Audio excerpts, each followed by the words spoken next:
Hello everyone and welcome to the Literacy Center Science tutorial. This is Meghna and today we are going to talk about natural hazards and this is part 1. So let's begin. So what do we understand by natural hazards?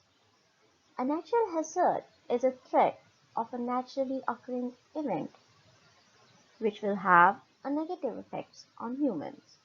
This negative effect is what we call a natural disaster. In other words, when the hazardous threat actually happens and harms humans, we call the event a natural disaster.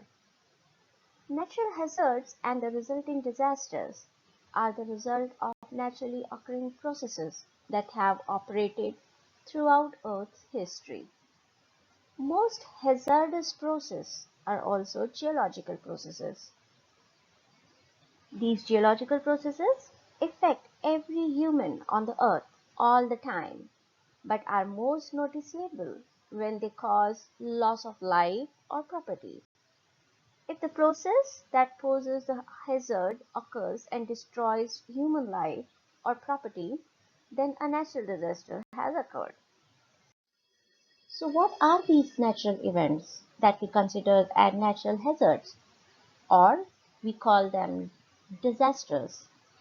These are earthquakes, volcanic eruptions, tsunami, landslides, floods, droughts, hurricanes, tornadoes, and asteroid impacts.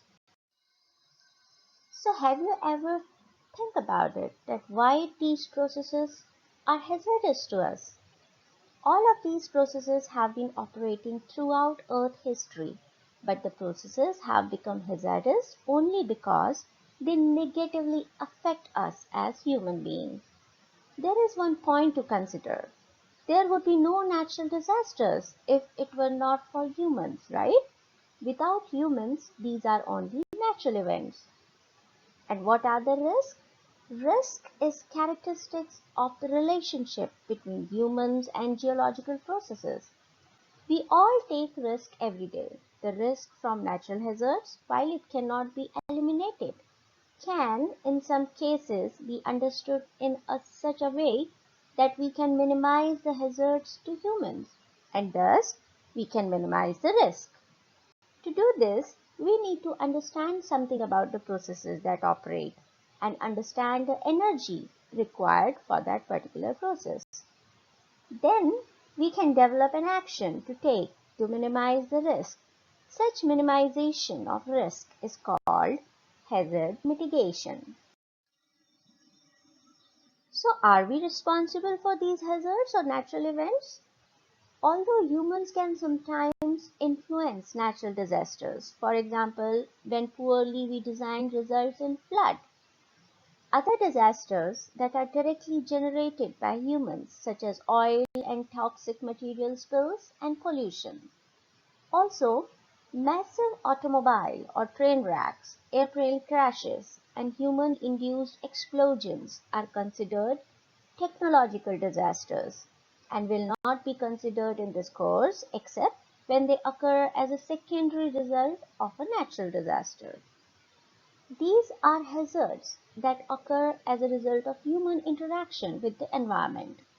They include technological hazards, as we talked about, which occur due to exposure to hazardous substances such as radon, mercury, asbestos fibers, and coal dust. They also include other hazards that have formed only through human interaction, such as acid rain and contamination of the atmosphere or surface waters with harmful substances in it, as well as the potential for human destruction of the ozone layer and potential global warming. So we are somewhere responsible for causing these events. So what are the effects of these hazards? Hazardous processes of all types can have primary, secondary, or tertiary effects. What we call primary effects? Primary effects occur as a result of the process itself. For example, water damage during a flood or collapse of buildings during an earthquake. landslide, or hurricane. What we call secondary effects? Secondary effects occur only because of a primary effect has caused them. For example, fires ignited as a result of earthquake, disruptions of electric power and water service as a result of an earthquake, flood or hurricane, or flooding caused by a landslide into a lake or river. So these effects which are caused because of the primary effects are called secondary effects. And tertiary effects? Tertiary effects are long-term effects that are set off as a result of a primary events. These include things like loss of habitat caused by a flood, permanent changes in the position of a river channel caused by flood, or crop failure caused by a volcanic eruptions, etc. They also include other hazards that have formed only through human interaction, as we talked about earlier, such as acid rain, contamination of the atmosphere or surface water with harmful substances, as well as the potential for human destruction of the ozone layer and potential global warming. So can we predict these natural hazards to save ourselves? Yes. A statement of probability can be given that an event will occur based on scientific observation.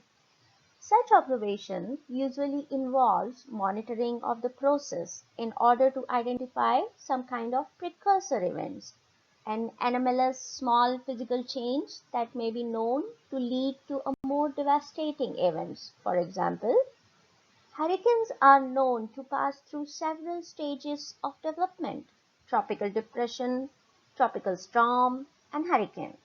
Once a tropical depression is identified, monitoring allows meteorologists to predict how long the development will take and the eventual path of the storm. Another example is volcanic eruptions.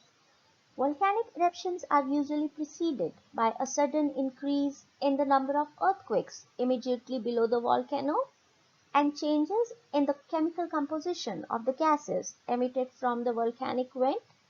If these are closely monitored, volcanic eruptions can be often be predicted with reasonable accuracy. We can also forecast these events. Sometimes the word forecast is used synonymously with prediction and other times it is not. In the prediction of floods, hurricanes and other weather-related phenomena, the word forecast refers to short-term prediction in terms of the magnitude, location, date, and time of an event. Most of us are familiar with weather forecast, right? In the prediction of earthquakes, the word forecast is used in a much less precise way, referring to a long-term probability that is not specific in terms of the exact time that the event will occur. For example, prior to the October 17, 1989, Loma Prieta earthquake, also known as the World Series earthquake, the U.S. Geological Survey had forecast a 50% probability that a large earthquake would occur in this area within the next 30 years. Even after the event, the current forecast is for a 63% probability that a major earthquake will occur in this area in next 30 years. So in this introductory tutorial about the natural hazards, we talked about what are the natural hazards, what are the risks, how the human interaction can influence or can affect or create these natural hazards. In the next tutorial, we will talk further about the natural hazards, different type of natural hazards. So if you have any questions or if you need any help with this tutorial or with this subject, you can text us or you can email us and we will get back to you. Thank you.